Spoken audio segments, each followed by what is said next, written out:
Dirt is flying and wheels are turning across Minnesota as soils have dried and warmed, allowing field work to kick into high gear in most parts of southern Minnesota, while activity is still spotty over west central and central Minnesota. And as we kind of come from the south and move north, things are starting to go as fields, definitely field by field specific. Actually, right here we're at a field that a guy's doing some tillage now, and as things move north and things are starting to dry, the windy days have really helped. That's been the big thing. So soil temperatures are not quite, staying steady at 50 plus, but weather, looking at the forecast, it's time to plant.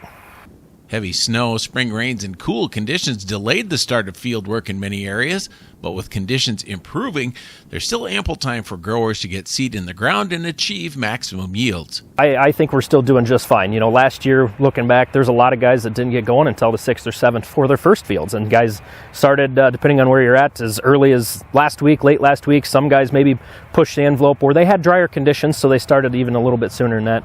But no, I think our optimum's there. It's obviously going to depend on the summer and fall and how good of conditions we have throughout the year.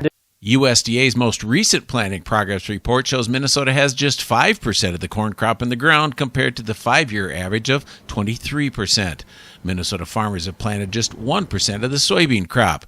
Planted acreage will jump substantially in the next report as planting activity in Minnesota is underway in earnest. Some guys that are going to do maybe some soybeans first, some guys maybe did some corn, now they're flipping to soybeans. Just kind of depends on what the field conditions are, and it's time to go. The weather forecast looks good, so definitely put in whatever's fit.